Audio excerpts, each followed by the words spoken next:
ஜப்பானிய நாட்டில் ஆசிரியர்களுக்கு ஒரு பாடத்திட்டத்தில் 10ஆம் வகுப்பு பாடத்திட்டத்தில் பிள்ளைகளுக்கு ஒரு பாடத்தை வைத்திருக்கிறார்கள். அது எனக்கு ஜப்பானிய மொழி தெரியாது. அதை பத்தி எல்லாரும் சிலாக்கிச்சு பேசணும்னு அது இங்கிலீஷ்ல சொல்லுங்கன்னு சொல்லி கேட்டேன். உங்ககிட்ட சொல்றதுக்காகவே, ஆசிரியர்களுக்கு சொல்லுவதற்காகவே கேட்டோன்னு அதிர்ந்து போனேன்.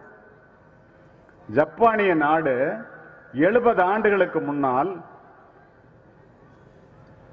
ராணுவ ஆட்சியில் இருக்கும்போது கொள்ளைக்காரர்கள் ராணுவ உடை அணிந்து கூட்டம் கூட்டமாக கிராமத்திலே புகுந்து, ஒரு ஆசிரியர்களுடைய தியாகம் எவ்வளவு என்று பாருங்கள். கண்ணுல பாக்குறவங்களெல்லாம் வெட்டி போடுறத தொழிலா வச்சிருக்கான்.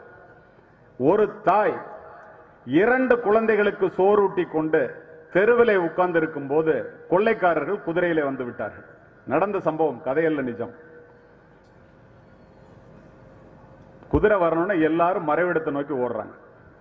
குழந்தைக்கு 2 குழந்தைக்கு சோறு ஊட்டிக்கிட்டு இருந்த தாய் 2 குழந்தையும் இடுப்புல 2 பக்கம் வச்சுட்டு ஓடுறான். குதிரையினுடைய குளம்படி சத்தம் பக்கத்துல கேட்டோன்னா 3 பேரும் தப்பிக்க முடியாதுன்னு தெரியுது. ஒரு நிமிடம் அந்த தாய் நின்று நிதானித்து 2 குழந்தையினுடைய முகத்தை பார்த்து ஒரு குழந்தையை இறக்கி விட்டுட்டு ஒரு குழந்தையோட மறைவிடத்துக்கு ஓடுறான். இறக்கி விடப்பட்ட குழந்தை தலை துண்டாக்கப்பட்டு குதிரையினுடைய காலடிப்பட்டு சின்ன பின்னமாக சாகின்றது.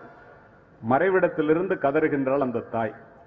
கொள்ளைக்காரர்கள் கொள்ளையடித்து சென்ற பிறகு எல்லாரும் இந்த அழுதுகிட்டு இருக்கிற தாயிட்ட வர்றாங்க. ஒரு குழந்தைய கையில இறுக்கமா பிடிச்சுக்கிட்டு அந்த இறந்து போன குழந்தையை பார்த்து அந்த தாய் கதறி கொண்டிருக்கின்றார்.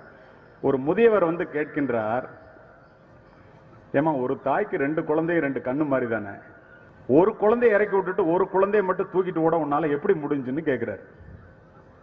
அந்த தாயினுடைய பதில் என்ன தெரியுமா ஆசிரியர்களே? ஐயா, என்னுடைய குழந்தைக்கும் பக்கத்து வீட்டு குழந்தை என்னிடம் படிப்பதற்காக வந்தது. நான் ஒரு ஆசிரியை 2 பேருக்கும் சோறூட்டி கொண்டிருந்தேன். அந்த நேரத்திலே கொள்ளைக்காரர்கள் வந்து விட்டார்கள். 2 பேரையும் காப்பாற்ற நினைத்தேன், முடியவில்லை. நான் இறக்கி விட்டது என்னுடைய குழந்தை, காப்பாற்றியது பக்கத்து வீட்டு குழந்தை. ஏனென்றால் நான் ஒரு ஆசிரியை.